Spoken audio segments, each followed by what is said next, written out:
Much of my life has been dedicated to the pursuit of knowledge. That knowledge has guarded this world well. Not a soul doubts that. I am blessed with my people's smiles and respect. But though I am called a sage, there are things I do not understand.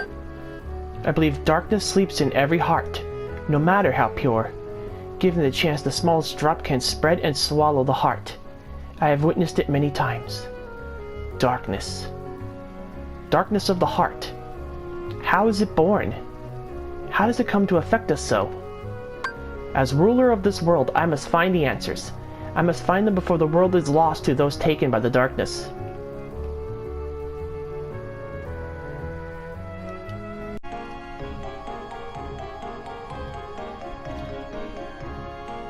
It is my duty to expose what this darkness really is. I shall conduct the following experiments. Extract the darkness from a person's heart. Cultivate darkness in a pure heart. Both suppress and amplify the darkness within. The experiments cause the test subjects' hearts to collapse, including those of the most stalwart. How fragile our hearts are. My treatments produced no signs of recovery. I confined those who had completely lost their hearts beneath the castle. Sometime later, I went below and was greeted by the strangest sight. Creatures that seemed born of darkness. What are they? Are they truly sentient beings? Could they be the shadows of those who had lost their hearts in my experiments?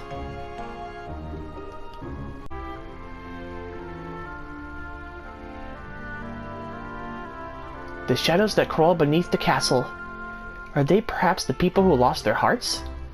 Or incarnations of darkness? Or something entirely beyond imagination? All my knowledge has provided no answer. One thing I am sure of is that they are entirely devoid of emotion. Perhaps further study will unlock the mysteries of the heart. Fortunately, there is no shortage of test subjects. They are multiplying underground even as I write this report. They still need a name. Those who lack hearts. I will call them the Heartless.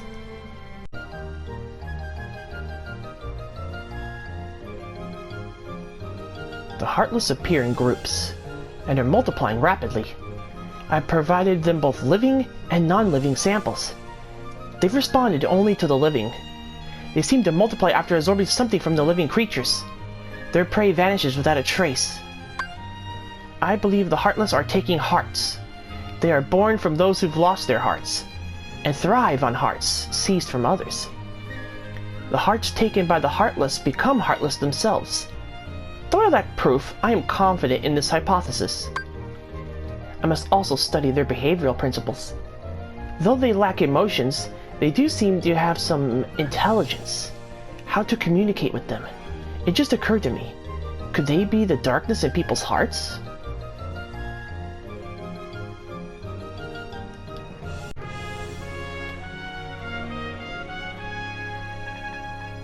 To study Heartless behavior, I picked one up for observation. It wiggled its antenna and, as if sensing a target, headed deep into the castle. In the deepest part of the castle, its antenna began vibrating, as if searching for something. Suddenly a strange door appeared. I had never known of its existence. It had a large keyhole, but didn't seem to be locked. So I opened the door. What I saw on the other side mystified me. What was that powerful mass of energy? That night, I observed a great meteor shower in the sky. Could it be related to the door that I have opened?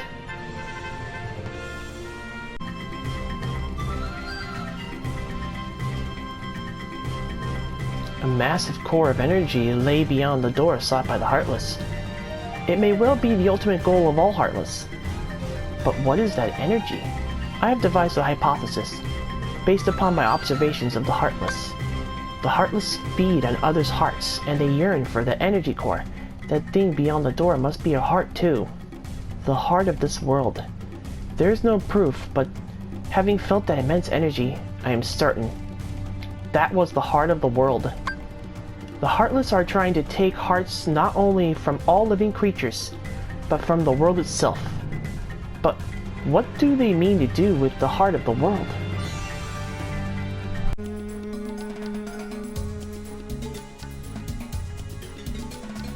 I am now studying material from the meteors that rained down that fateful night. What a find! The material is foreign to our world.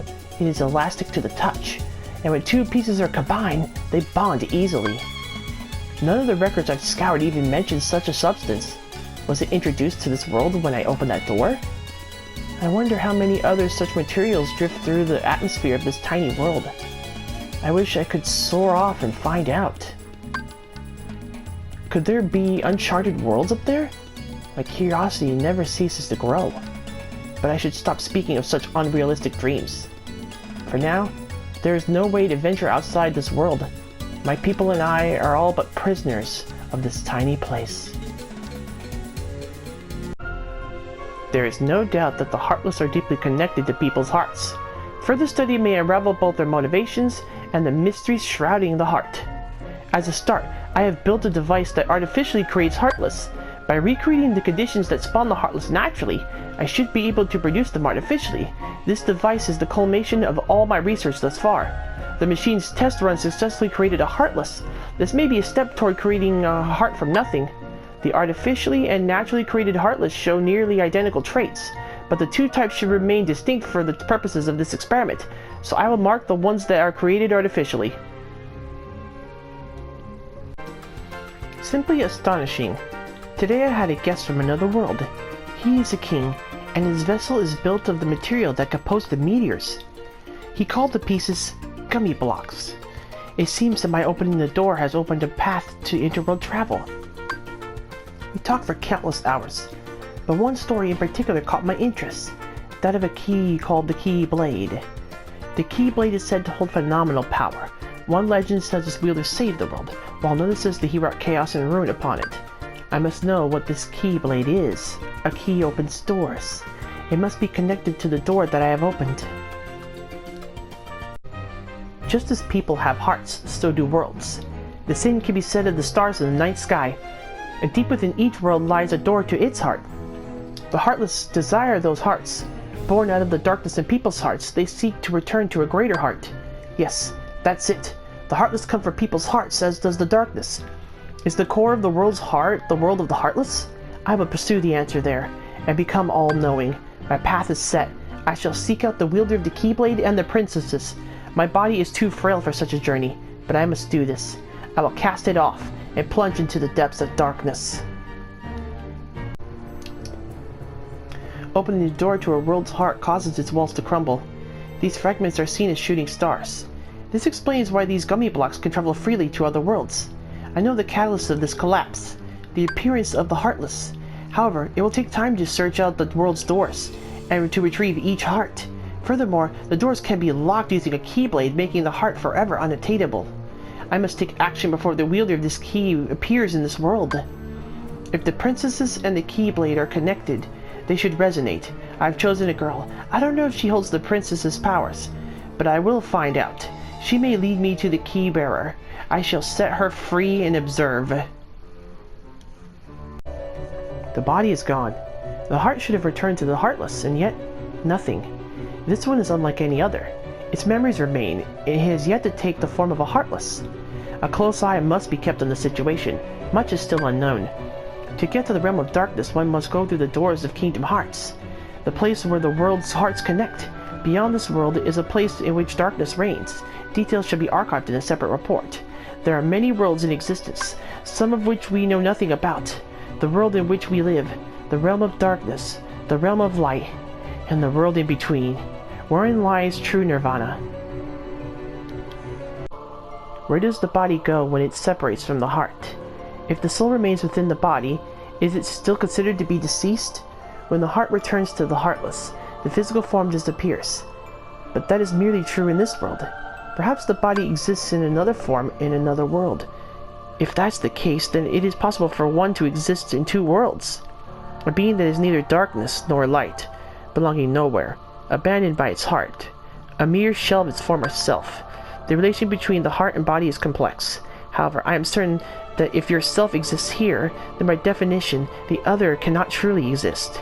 The other, the one which does not exist, shall be dubbed nobody.